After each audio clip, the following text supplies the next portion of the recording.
Lovely to see you all here. It's wonderful. I'm Kathleen Woodward, Director of the Simpson Center for the Humanities, and it gives me exceptional pleasure to welcome you to this evening with our COTS distinguished lecturer, Jahan Ramazani, Professor of English at the University of Virginia, where he directs an exciting undergraduate concentration in modern and global studies. I'm happy to announce that it's no accident that his visit coincides beautifully with our recent launch of an exciting new major in the humanities in and at the UW. That would be Global Literary Studies, led by Gordana Krinovic and Naomi Sokolov, with faculty in literary studies across the division participating. It's a wonderful thing.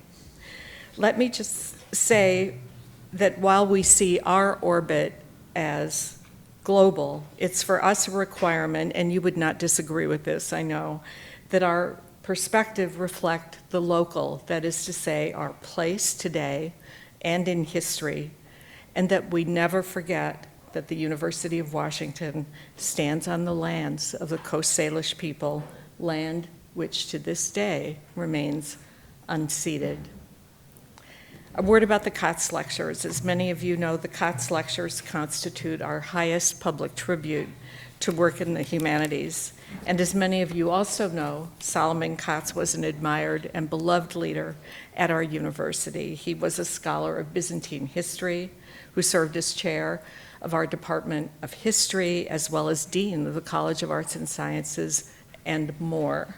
The purpose of the COTS lectures is to honor his memory, his legacy, to illuminate new and also old ways of having and knowing and being in a scholarly world, and to create intellectual spaces for conversation. We'll have time for Q&A after your talk.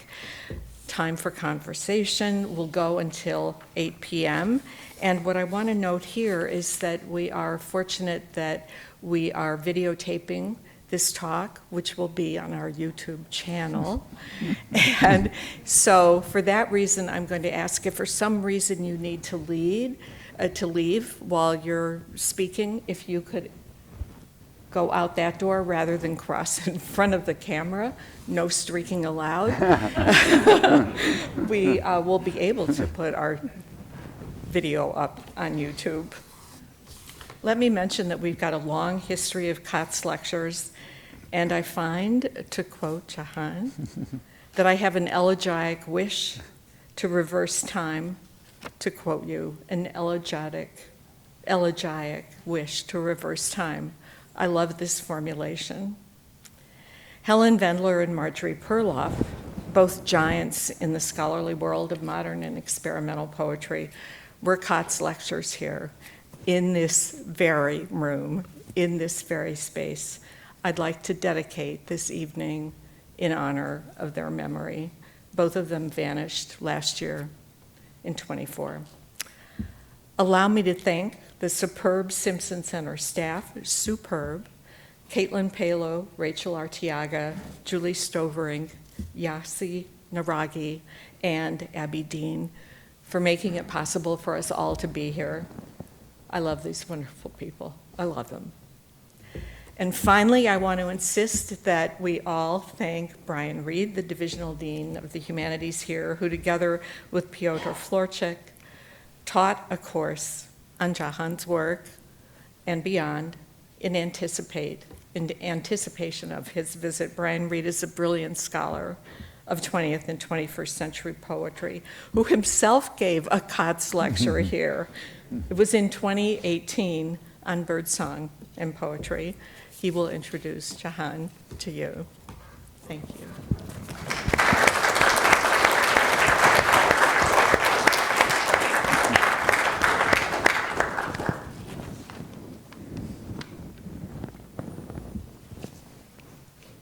Good evening, everyone. It is a genuine pleasure to welcome you here tonight.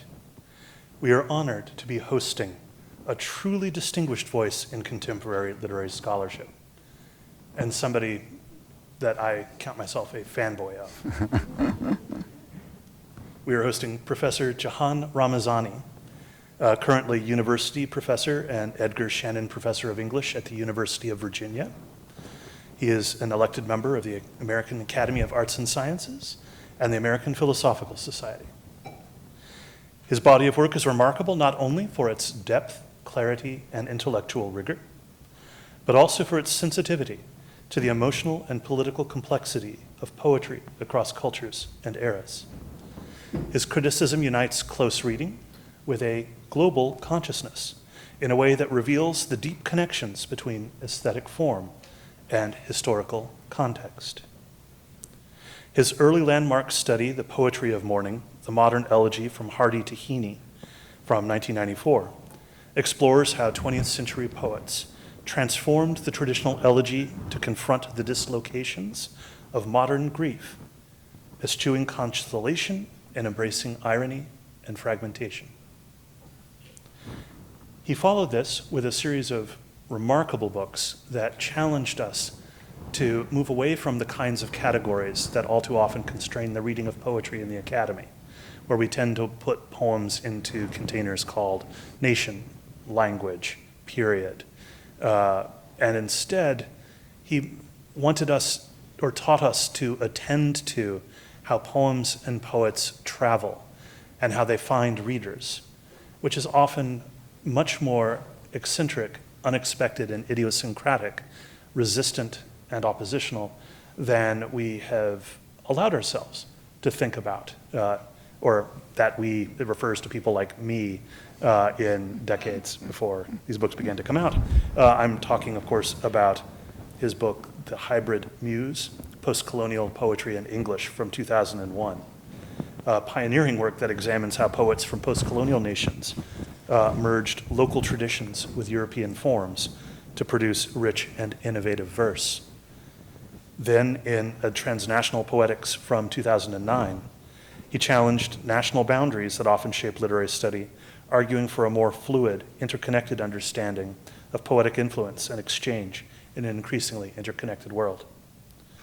His most recent book, Poetry in a Global Age, continues this trajectory, exploring how poets engage with the pressures and possibilities of globalization, bringing questions of lyric form into conversation with issues of migration, diaspora, and planetary crisis.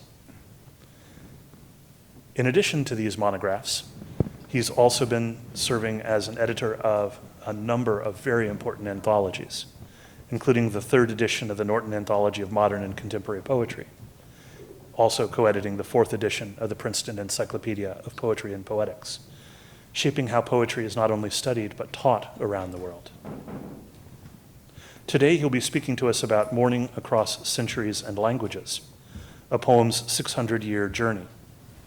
This topic returns us to his earliest scholarship. I expect that it too will showcase for us poetry's ability to hold space for grief without smoothing it over, to demonstrate for us how it can memorialize and question, grieve and endure all at once. And I will bring this introduction to a close by giving an example of how something like Elegy can help us think about the way poetry travels and moves across languages and eras. I was thinking about how, as a freshman, a first-year undergraduate, in a poetry class, I read Seamus Heaney's Midterm Break, which is a very powerful but short poem about what it's like to lose a young brother. And it's about returning from boarding school to have an opportunity to see your brother's corpse. And I'll just read the final lines. And again, I was a young kid, 18, from rural Kentucky, and I'm reading a poem by an Irish poet from halfway around the world. Next morning, I went up into the room. Snowdrops and candles soothed the bedside. I saw him for the first time in 6 weeks. Paler now, wearing a poppy bruise on his left temple. He lay in the 4-foot box as in his cot. No gaudy scars. The bumper knocked him clear. A 4-foot box, a foot for every year. I didn't know anything when I was 18 about the troubles in Ireland. I didn't know that a poppy signified remembrance and summoned images of war. I didn't realize that this kind of image of a child being hit by a car and being thrown by its bumper, that kind of moment of mechanized violence resonated with mentioning the poppy bruise. All of that wasn't clear to me. I had a wonderful teacher who began talking about that. But what I did hear is that final line, a 4-foot box, a foot for every year. A 4-foot box, a foot for every year. You get the knocking, the threefold knocking, 4-foot box, then strung out, a foot for every year. Incredible finality. And you get that knocking that is the knocking of death, the knocking of an arrival. And I didn't know anything much about Ireland. I certainly had never been out of the United States, but I could hear what was going on in that poem. That's not the kind of thing you learn by reading a Wikipedia article. That's not the sort of thing you read in an article about the history of Ireland in the 1970s and 80s. But it is something that poetry can give you like nothing else. It can convey truth, convey emotional depth across time and place that in ways that absolutely transcend the kinds of particularities that we often imagine separate us. And so I think this is one of the reasons why Professor Ramazani has kept looking to things like genre and form as a mode or way to think about the world, the globe, what it means for all of us to be together and connect across and in spite of difference.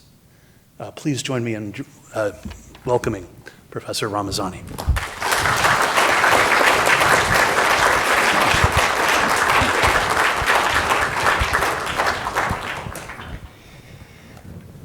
Thank you so much, Brian, for that those beautiful words, both of introduction but also of reflection on the power of poetry.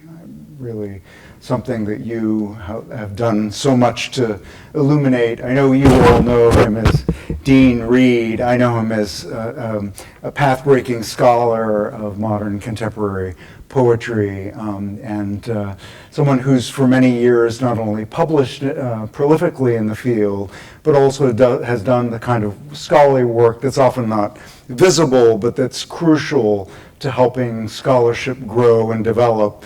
And in my case, I can thank him publicly for writing one of those thankless readers' reports that he wrote for a book of mine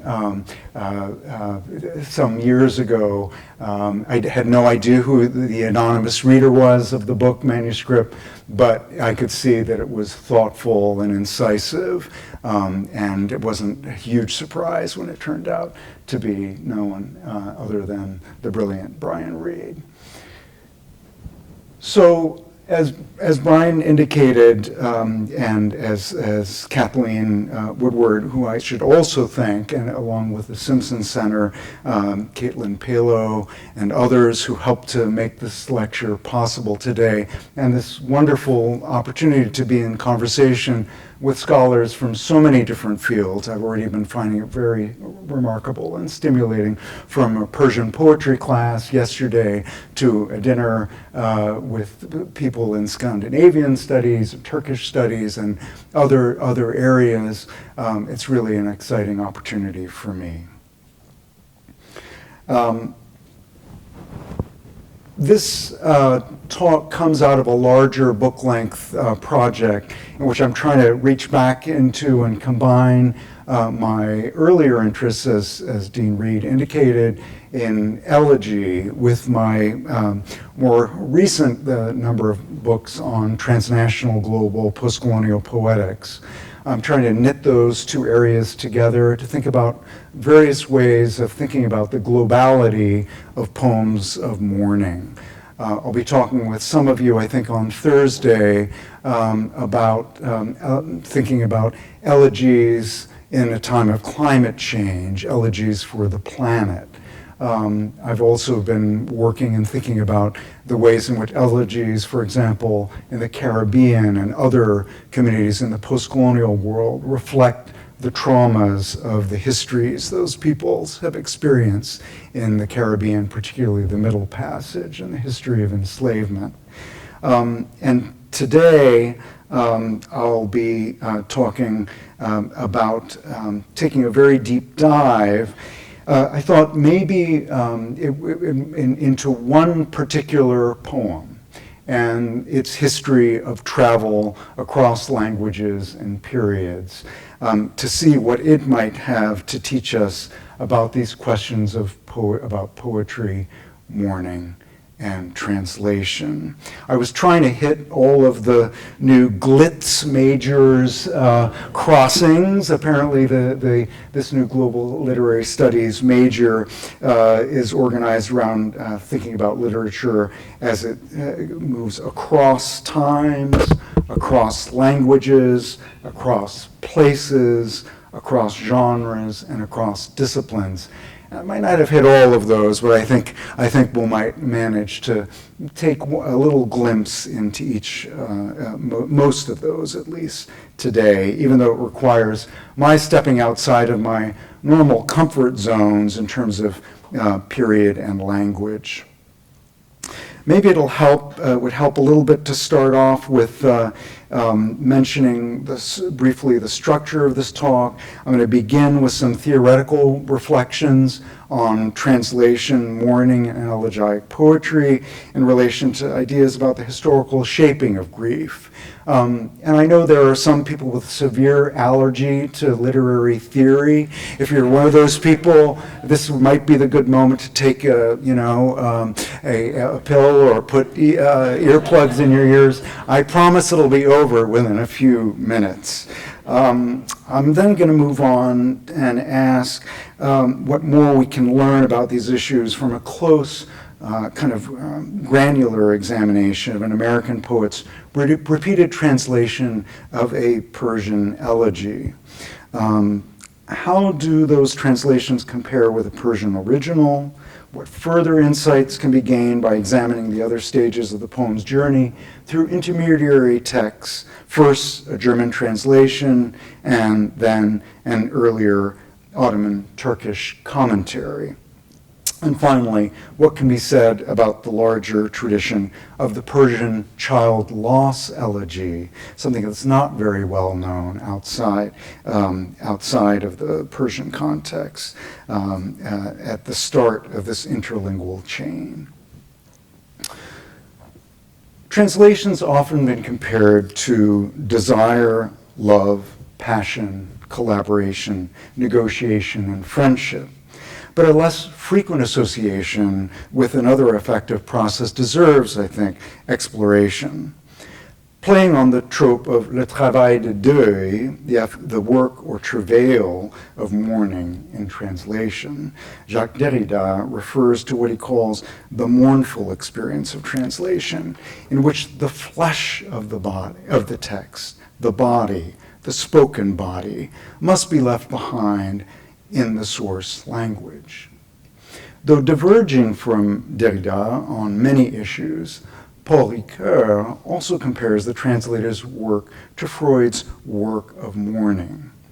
In translation too, work is advanced with some salvaging and some acceptance of loss, un certain sauvetage et un certain consentement à la perte. Hence the translator's renunciation, this work of mourning. According to Freud's model, this would mean the work entailed in translation is both reality testing, which shows the loved object no longer exists, and the effort by which libido is withdrawn from its attachments to that object and transferred elsewhere. The translator must bow to the reality that rebuilding a verbal object in another language, at least some aspects of the original must be left behind. What light might poetry shed on these parallels between the loss reality testing, what's called decathexis, and reconstruction in both mourning and in translation? Robert Frost's aphorism that poetry is what's lost in translation suggests that the translation of poetry is hardwired to loss, and that the translation of poetry may be especially mournful. It implies not only that the translation of poetry as poetry is particularly difficult, but also that this difficulty throws into relief poetry's distinguishing features, such as wordplay and punning, Jakobsson's poeticity, verbal music, Pound's melopeia, formal density and lexical intertextuality and connotative polysemy, in Ricoeur's words, the inseparable combination of sense and sonority, of the signifier and the signified.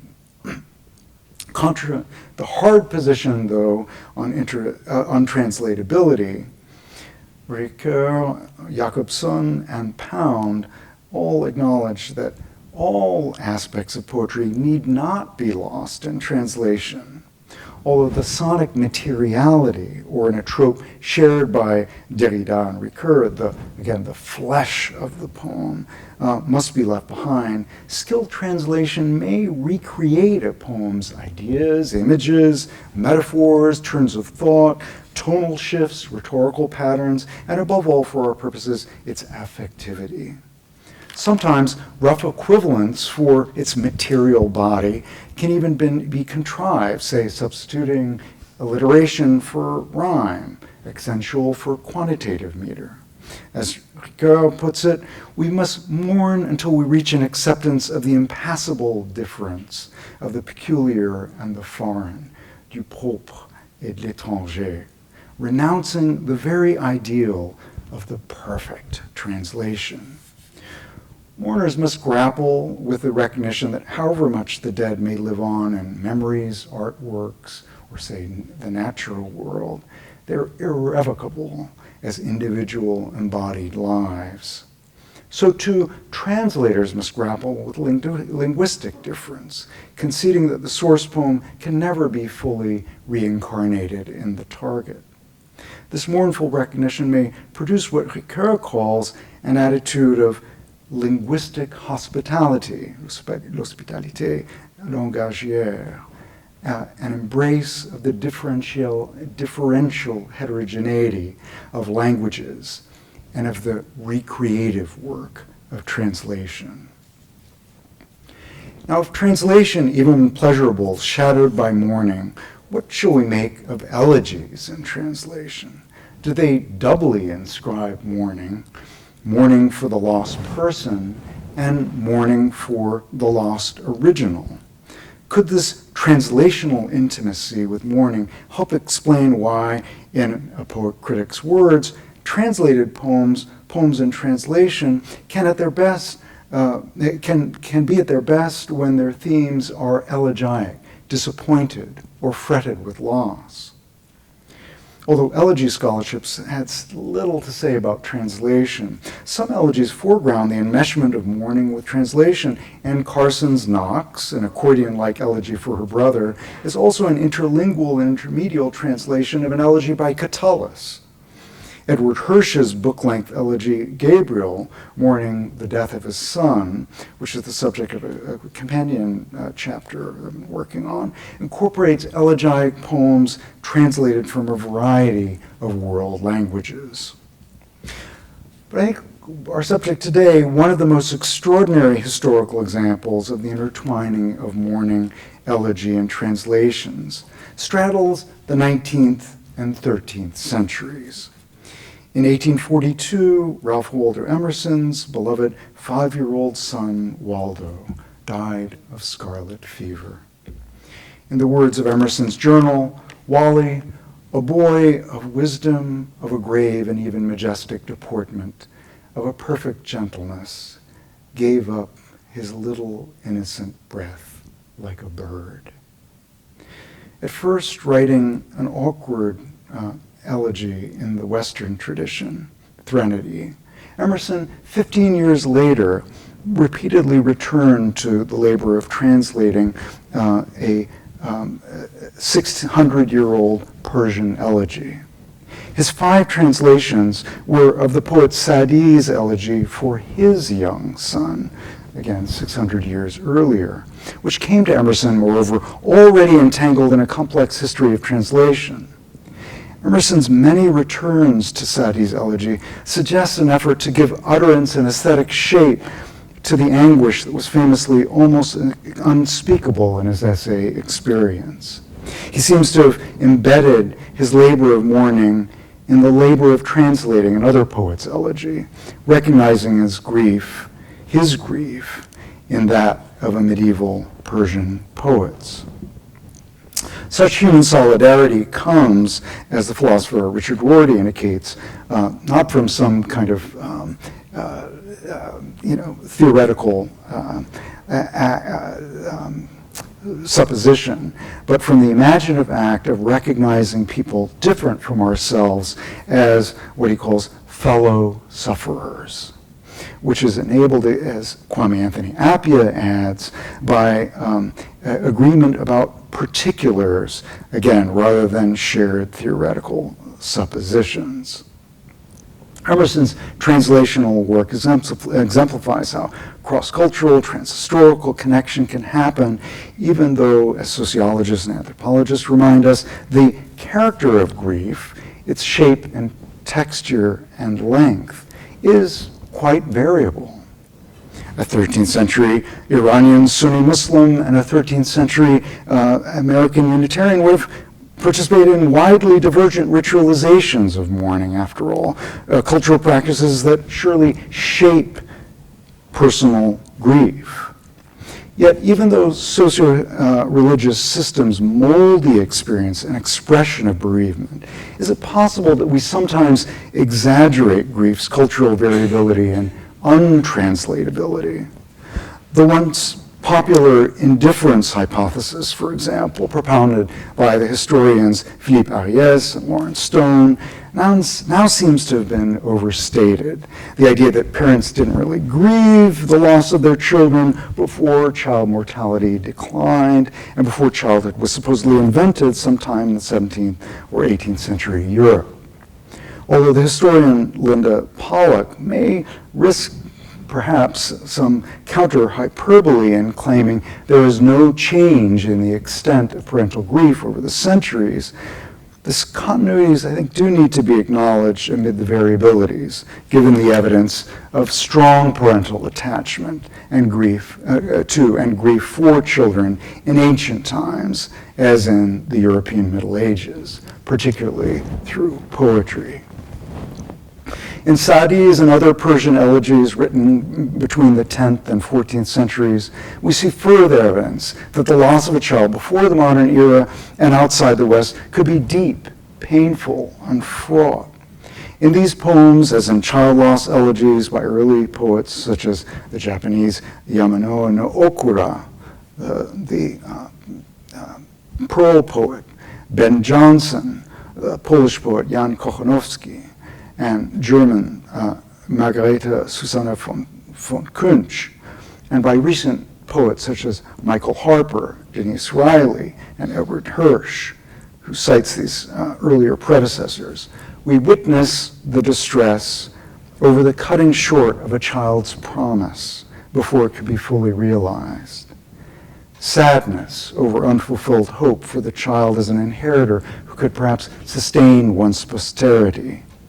Confoundment over the reversal of the natural order, the difficulty of redeeming death in a narrative of generational transmission, guilty helplessness, and a sense of failure of responsibility for not saving the child's life, anger over being unexpectedly abandoned, frustration over the seemingly unfair turn of fate, chance, or divine plan, regret over bonds of love and attachment that have been breached, and grief's irresolvability when the mourner is mixed up with the mourner's sense of self, perhaps even is felt to be, as it were, a translation of the parent. The complexity and pain of parental grief are not the preserve of any one culture, period, or language. That a 13th century Persian elegy could speak to a father mourning his loss 600 years later demonstrates how, even with the translational losses and cultural differences, the agonies and difficulties of mourning a child embedded in poetry can resonate and translate across linguistic, historical, and cultural differences. So how did this remarkable example of transhistorical cross-cultural literary reverberation from East to West, Persian to English, the Islamic world to the Christian, come to be? What can we learn from it about mourning and translation? Well, Emerson's affinities with Sa'adi and with Persian poetry and poetics, although not all that widely known, have been recognized in scholarship, as suggested by the moniker given him actually in print already in 1956 as Our Concord Sa'adi.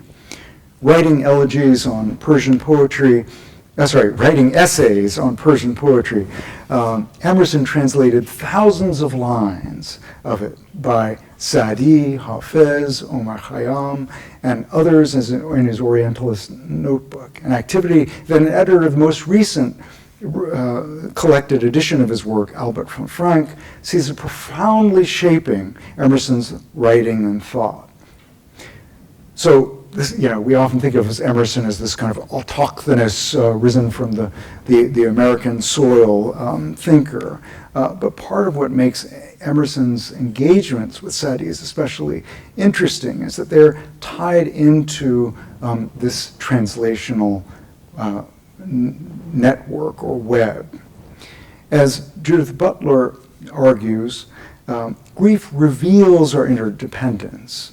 That is what Butler talks about as the relational ties that have implications for theorizing fundamental dependency and ethical responsibility.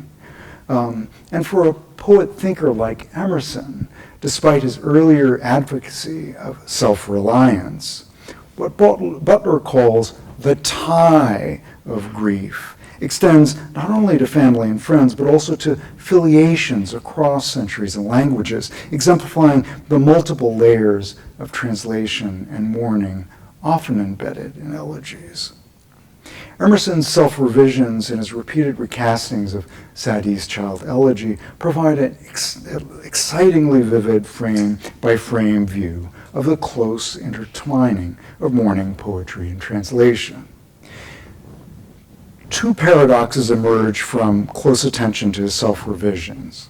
First, reworking the poem, Emerson crafts an elegy that's increasingly refined in technique, yet emotionally powerful. That is, perhaps surprisingly, rawness of form and of elegiac affect are inversely related. Second, even as he's polishing and anglicizing the poem, Emerson also draws closer to the affective texture and even some formal features of the Persian original. Take, for example, the stanzas from the opening and middle of the second section. This is an image of the manuscript at Harvard, in which Emerson newly binds the couplets in rhyme, a technique prominent in, though hardly exclusive to classical Persian poetry. For the first time, he names the poet Sa'adi, which is also a displaced self-naming, as I've already suggested, and that Emerson was so taken with the name that he at times even adopted it for himself. It may also exemplify how in grief, we often experience ourselves as another. Further, he Islamizes the figure he'd named Joseph as Yusuf. Ironically, as the translation's becoming more hospitable to cultural linguistic difference, it's also becoming increasingly personal and mournful. It seems that by inhabiting another's grief, Emerson revivifies his own, his translation work visibly enacting grief work. Consider the translation's increasing affective expressivity. Risking more intimacy in this version, Emerson describes the poet for the first time as weeping and calls the son my darling.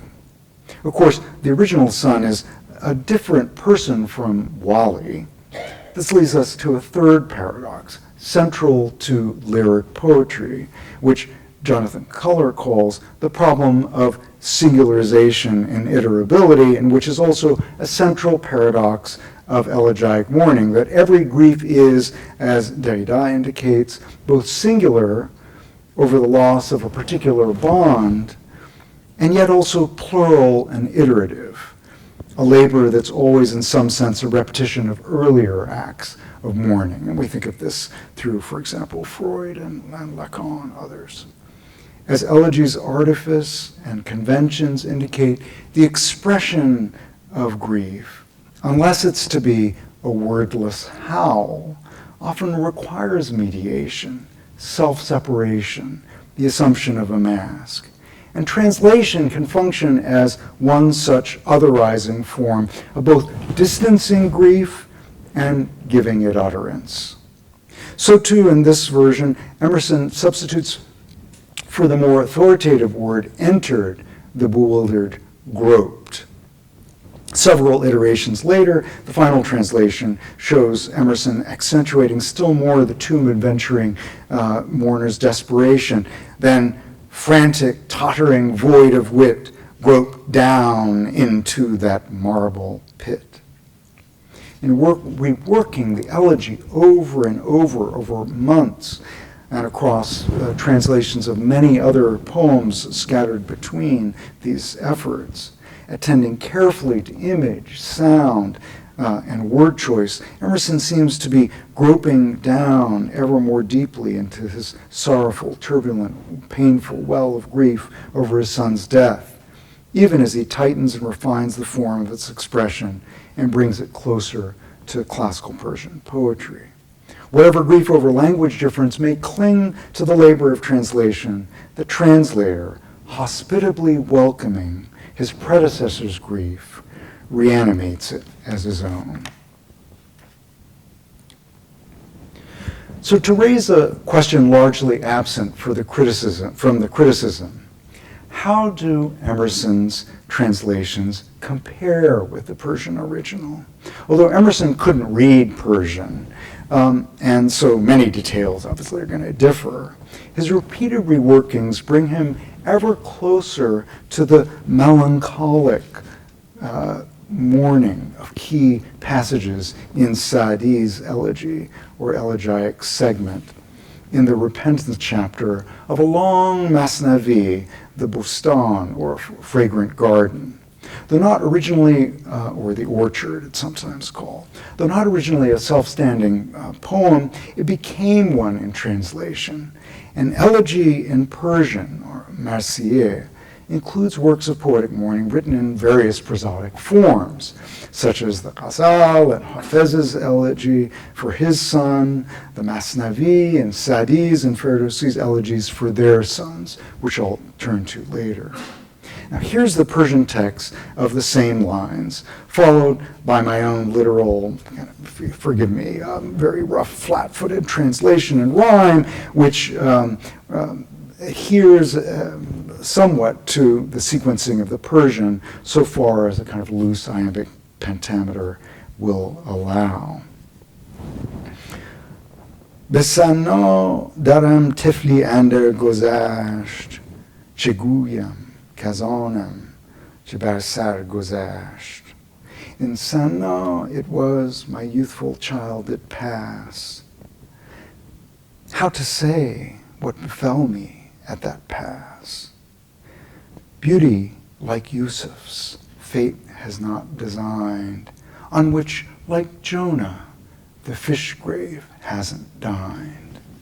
By his fallen height made mad and perturbed, I a stone from his sepulchre disturbed. In my shock at that dark, cramped place, my mood was all distraught, inflamed my face. Although Emerson hails Sa'adi as the paragon of moderation, these lines bespeak a grief that verges on the unspeakable, chiguya, a melancholy that borders on madness, suda, and an emotional turbulence that could spin out of control, ashuftagi.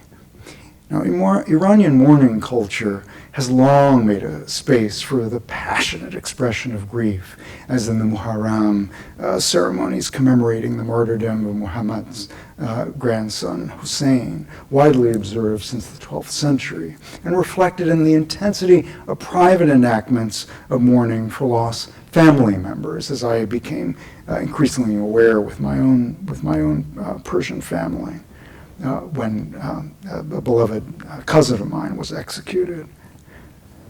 If some 19th century Unitarians held, in the words of a magazine, that true grief is unostentatious and retiring, and lauded the simplicity and quiet befitting the expression of true grief, this Unitarian minister seems to have been attracted to the less temperate approach to mourning in Persian culture.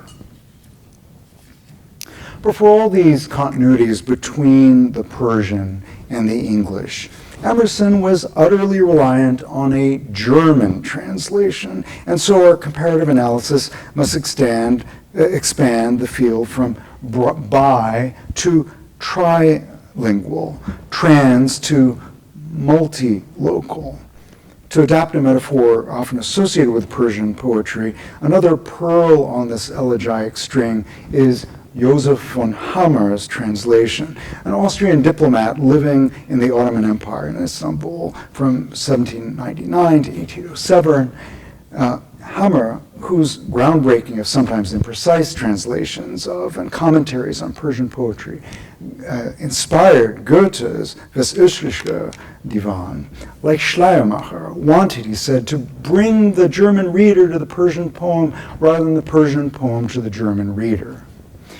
Hammer states his desire to recreate Persian stanza construction, and indeed his German text faithfully places each hemistich side by side, that is, each part line of iambic pentameter rhymed with its pair with a gap in between. Now, what counts as a line at giving you here, this is actually an image from Emerson's own copy of this book, the translation. But I wanted just to mention what counts as a line is different across language and across poetic traditions. In Persian, it's, again, these two hemistichs you read across. But if unrecognized, that can cause confusion because there's a discussion in a book on that deals with Emerson's translation, and it provides a literal trot of the German, but it totally scrambles the order of the lines by reading down the columns. So it's an important reminder that comparative analysis needs to pay a little attention to the differences straddled in the linguistic afterlife of a poem like Sa'adi's. So in some aspects of the translation, such as the use of rhyming couplets and many of the images, Hammer recreates Sa'adi's formal and imagistic structure in German.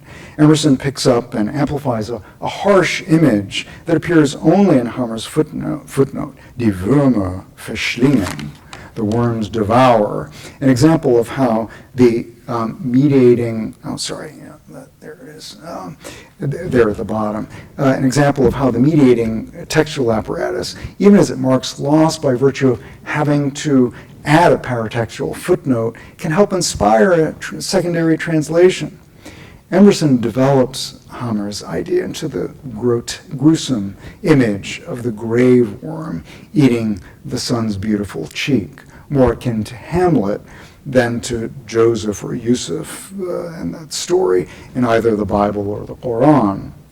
Ironically, the tone set by this grisly image also brings Emerson's poetic text closer to the sharp melancholy at the start of Sa'adi's original than what's found in Hammer. The translational detour affects a return, the loss a gain. Indeed, as in his use of the ultimate word, darling and the grave worm, the macabre grave worm, Emerson in other ways draws closer to the affective texture of the Persian. Emerson and Sa'adi both emphasize the extent of agitated, nearly crazed grief, while Hammer, for example, devotes but one word to the speaker's emotional state before his descent into the tomb, Verzweifeln, despairing. Both Emerson, frantic, tottering, void of wit, and Sa'adi, the Sudal Oshuftagi, in melancholy and agitation, linger over it. Syntax in English and Persian reinforces this effect. Even though in German and in Persian syntax, parts of the verb often comes at the end of the sentence, they appear in only two of the rhyme word pairs in Hammer, and 5 in Sa'adi and 6 in Emerson. Emerson's recreation could be seen as analogous to what some US-based critics of Chinese origin have seen in Pound's surprisingly vivid, if sometimes inaccurate, translations of Li Bai in his famous volume Cathay, at a time when he couldn't read Chinese and was working from Ernest Fenollosa's notes based on Japanese intermediary texts. Could it be, as those scholars claim, that a strong writer is sometimes better able than a supposedly faithful translator, despite barriers of language, time, and culture, to recreate the spirit of another writer's work? Or, to the extent that Emerson and Sa'adi give voice to melancholic mourning, that the poem's transmission history illustrates how the recognition of grief can overleap even the losses of translation. Now, there's one more crucial port of call in the transnational, transhistorical, translingual East-West journey from 13th century Shiraz to 19th century Concord, namely the late 16th century Ottoman Turkish commentary on Sa'di's poetry by the scholar Ahmed Sudi of Bosnia. I don't have an image of him, but I do of his supervisor. So I've given you that. Whose writings exerted a pivotal influence on Hammer, the German translator, but which these have been largely erased, totally erased in the critical narratives of Emerson's engagement with Persian poetry and certainly with Sa'di's Elegy in particular. From years spent in Istanbul, Hammer knew the work of various 16th century Ottoman commentators on Persian poetry, but he strongly preferred Sudi's approach. The translator has followed in Sudi's footsteps. Der Übersetzer ist in die Fußstapfen Sudis getreten. Like the literary cultures of Hammer's early 19th century German-speaking Central Europe, Sa'di's 13th century Persianate Asia, extending from Anatolia to India, and Emerson's 19th century Transcendentalist America, the cultural world of late 16th century Ottoman Empire was remarkably, if conditionally, as with all of these, cosmopolitan. As such, all 4 of these locations in time and place, I think, demonstrate the linguistic hospitality that enabled the poem's inter-cosmopolitan translation and transmission. But what made Sudi distinctive, and how did he bend the conduit that extends from Sa'adi to Hammer to Emerson? For Sudi, poetry was to be understood in its concrete, imagistic detail. He differs from the other Ottoman commentators in avoiding what he sees as the excessively allegorical and mystical interpretations of classical Persian poets, in which many an image was transfigured into a Sufi spiritual state. And this groundedness, it seems to me, is reflected in his understanding of Sa'di's elegy as representing a very human, intimate act of grieving. As Hammer indicates, Sudi's focus was scrupulously philological. He carefully parsed the language of the poem by means of lexical and grammatical analysis, a kind of nose in the language approach that's reflected in his respectful translation, as also in Emerson's, and perhaps even, if Derrida is right, that one cannot hold a discourse on the work of mourning without taking part in it in my own interpretive effort. Emerson's appreciation of Sa'adi as of Hafez also bears Sa'adi's imprint as transmitted by Hammer in his reluctance to leap into the spiritualizing ether. Sa'adi thus plays a critical role in making available to Hammer and to Emerson the intensity and power of the portrait of a grieving father. In his Ottoman Turkish commentary, Sa'adi glosses the poet's struggle to speak in the first line, as his trying to figure out what to say of his son's death, and how it befell him, and how disaster struck, though only God knows. He describes the poet's grief-stricken state as disturbed, melancholic, even crazy, divané. A sense of melancholic madness, as we've seen, resurfaces in Emerson. He explains the poet's removal of a stone from his son's tomb as being meant to see what the state of his child is, which is a kind of uncanny anticipation of Emerson's own subsequent check on the state of his son many years after he'd been buried. Emerson wrote, "I ventured to look into his coffin." Emerson couldn't read Sa'adi's Ottoman Turkish any more than he could read Sa'adi's Persian, but the shaping, Hammer-mediated presence of Sa'adi's approach to Sa'adi, as to other poets who've sometimes been considered Sufi mystics, nourishes his poetic recreations. Although many Ottoman Turkish elegies, including epochs for Suleiman the Magnificent, have been described, I'm not sure whether accurately or not, I'll have to ask my expert friend in the audience afterwards, are sometimes described as florid and high-flown. Sa'adi hews closely to Sa'adi's spare, stripped-down utterances of a grieving father. Along with an excavation of these layers of translational sedimentation, it seems important, finally, also to unearth Sa'adi's Persian elegiac context. As indicated by a brief look, and it will be brief, at other child loss elegies in the classical Persian tradition, this poem, like any other, is enmeshed in a densely interwoven literary world. Along with Sa'adi, two of the preeminent poets of the classical Persian tradition, Hafez and Ferdowsi, also wrote child loss elegies. It would be as if Chaucer, Shakespeare, and Milton all wrote elegies for their sons.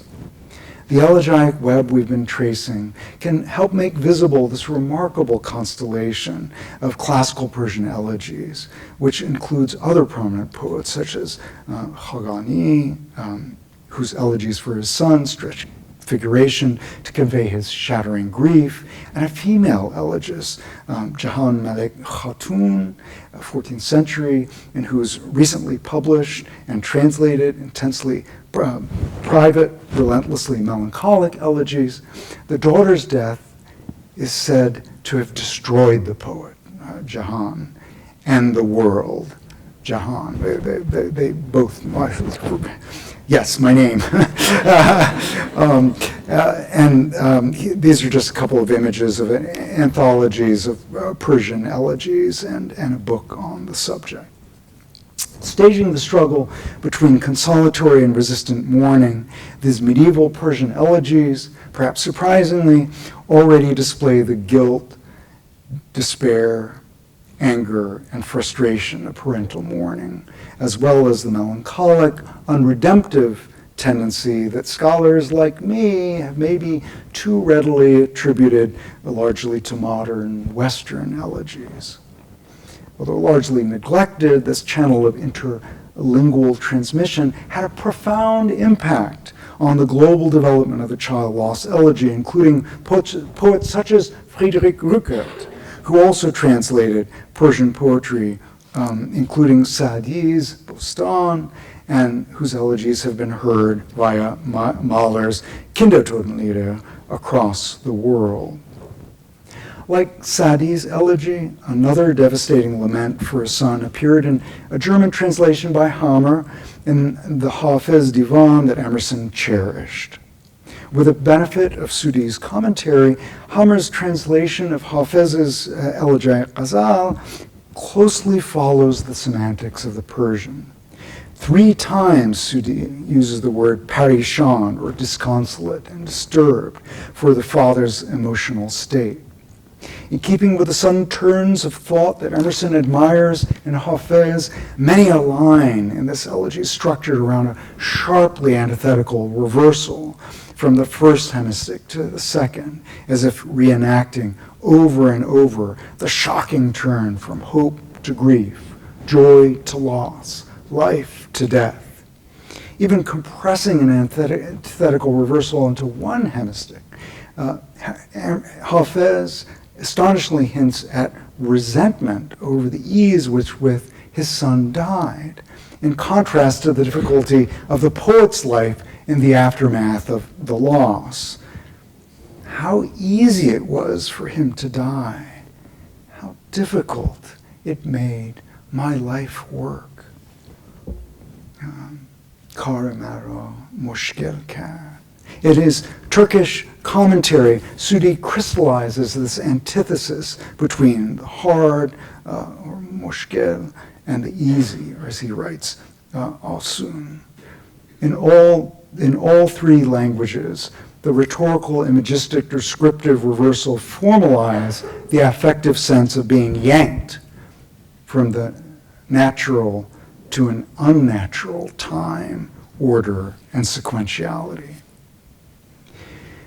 Yet another, even earlier example, and you'll be glad to know, final example, takes us back to the roots of the child loss elegy in Persian. Even though this means leaving behind our English, German, and Turkish intermediaries, while the interlingual, intertextual transmission of Persian elegy is fascinating, Ferdowsi's powerful elegy reminds us that circulation cannot be the sole measure of the worth of a work of world literature.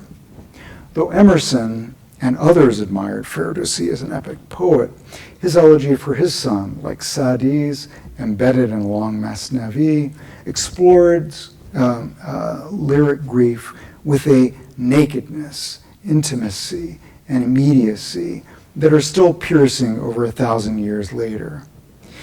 He opens elegy to the complexity of grief, seeming still almost to be quarreling with his son, who seems to have irresponsibly upended the natural order of things by dying before his father, a suggestion expressed in such everyday language that you'd think it was about going out of turn, nobat, in a game. So too the Persian words for why did you, chera rafti, why did you leave, are astonishingly plain and direct. It was my turn to go. Against my wish, why did you go? Take away my peace. In tough times, you were my helper. Why did you look for an alternative to an old man's companionship? 9 centuries later, it seems revolutionary when a poet like Thomas Hardy asks his dead wife, almost accusingly, why did you give no hint that night that quickly, after the morrow's dawn, and calmly, as if indifferent quite, you would close your term here, up and be gone. Ferdowsi continues with his complaint, reverting to the third person. My son had only reached 37. Not finding the world as he wished it, he left. He was always rude to me. He was angry and right away turned his back on me. He left, and sorrow and acrimony stayed behind and seated my heart and eyes in blood. sorry, typo there. In one of the most acclaimed Western translations of the Shahnameh that this comes from, this candor of Ferdowsi disappears. When difficulties came, he'd always shown me kindness. Now he's left me here alone. But I think it's important to see that it's especially remarkable that Ferdowsi, a founding father of the Persian literary and cultural tradition 1,000 years ago, would say of his son that he had always been dorosht, a word meaning not kind, but rude, gruff, coarse, rough, harsh.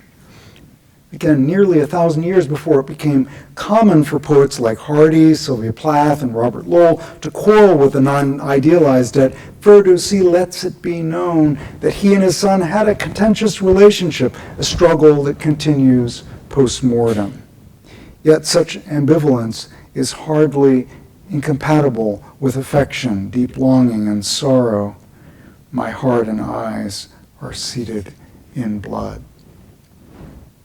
Ferdowsi's lament establishes a precedent for, and is very much of a piece with the tumultuous anguish grief work of Khagani and Jahan Khatun, Sa'adi and Hafez. Its tradition is still alive today in the work of Iranian writers such as Shahla Shafiq's recent desolate elegies for her daughter, hit and killed by a car, in a book that explicitly evokes Ferdowsi's figuration of mourning in the Shahnameh. In some sense, the written expression of grief is inherently a translation. Grief often estranges the mourner from speech, such that articulating it feels like translating it into a foreignized language. Translated elegies are thus riddled with translational loss. There's the loss that comes with trying to convey profound feeling in a defamiliarized language. There's the loss that comes with trying to, there's the loss of the flesh, again, of the original poem, as Derrida and Ricoeur referred to it. And there's the loss of the person mourned in the elegy, a loss that, however singular, is also inevitably iterative, recalling prior losses. In the child loss elegy, moreover, the dead child may seem, figuratively speaking, a lost translation of the mourning parent, for whom the possibility of being carried across into the future, translatio, has been painfully curtailed. Yet if poetry is what's lost in translation, and if the translation of poetry is mournful, elegiac poetry also demonstrates how a writer like Emerson can gain by tying personal grief into a translational network that spans vast differences, interweaving, in this case, transcendentalist, Austro-German, Ottoman, and Persian cosmopolitanisms. While the model of poetic translation as mournful or even melancholic might seem to suggest that a poem traveling across centuries would be, and hemispheres, would be doomed to lose ever more of its affective substance, the Sa'adi, Sudi, Hammer, Emerson elegiac chain demonstrates what Jakobson, while allowing for the untranslatability of some aspects of poetry, called creative transposition. Because of the continuities of grief between fathers, mourning children, centuries and continents apart, worked into the very grain of translation, the poetry of loss may, ironically, be less likely to be lost in translation. We witness in translated elegies how linguistic hospitality can bridge differences of religion, era, and language. between the living and the latter dead. Thank you.